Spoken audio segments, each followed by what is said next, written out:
సీమాంతర ఉగ్రవాదాన్ని ఎగదోస్తున్న పాకిస్తాన్కు సింధు జలాలు ఒక్క చుక్క కూడా పోకుండా కట్టడి చేసేందుకు భారీ వ్యూహాన్ని రూపొందిస్తున్నట్లు కేంద్ర జలశక్తి మంత్రి సిఆర్ పాటిల్ వెల్లడించారు. హోంమంత్రి అమిత్ షా అధ్యక్షతన నిన్న సాయంత్రం ఢిల్లీలో జరిగిన అత్యున్నత స్థాయి సమావేశం అనంతరం పాటిల్ ఈ విషయాన్ని తెలిపారు.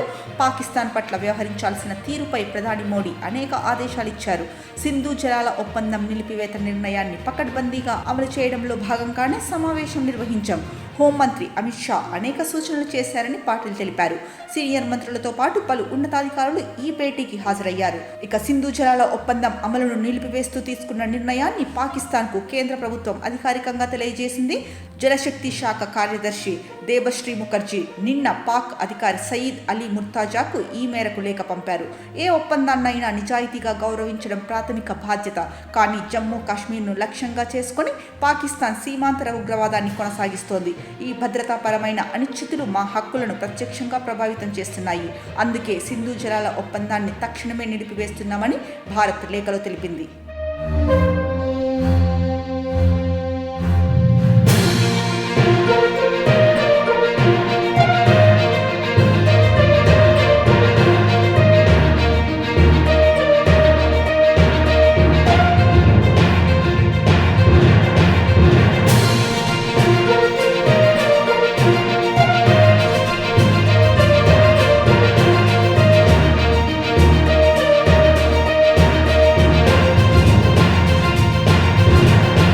పహల్గామ్లో పర్యాటకులపై ఉగ్రదాడి నేపథ్యంలో భారత్ పాకిస్తాన్ల మధ్య ఉద్రిక్తతలు భగ్గుమన్నాయి.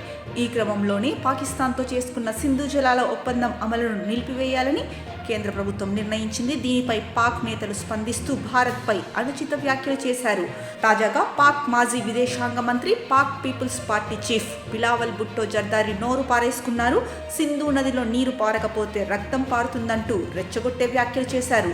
సింధు నది తమదేనని, ఆ నాగరికతకు నిజమైన సంరక్షకులు తామేనంటూ భారత్ పై అక్కసు వెళ్లగక్కారు. इसी सिंधु दरिया के साथ खड़े होके भारत को कहना चाहूंगा कि सिंधु हमारा है और सिंधु हमारा रहेगा. या इस दरिया से हमारा पानी बहेगा या उनका खून बहेगा. కాగా అంతకుముందు పాక్ రక్షణ మంత్రి కూడా ఇదే తరహా ప్రేలాపనలు చేశారు. సింధు నదిలో ప్రతి చుక్క తమదేనని, భారత్ ఏకపక్షంగా నిర్ణయాలు తీసుకుంటోందని మరో మంత్రి ఆరోపించారు. ఇక మన దేశంపై విషం చిమ్ముతూ లష్కరే తోయిబా చీఫ్ హఫీజ్ సయీద్ సింధు నది గురించి మాట్లాడిన వీడియో ఒకటి బయటకు వచ్చింది. కశ్మీర్లో డ్యామ్ నిర్మించడం ద్వారా పాక్కు నీళ్లు ఆపేస్తామని మీరు అంటున్నారు, కానీ మీరు నీళ్లు ఆపేస్తే నదుల్లో మళ్లీ రక్తం పారుతుందని హఫీజ్ అందులో బెదిరింపులకు పాల్పడ్డాడు.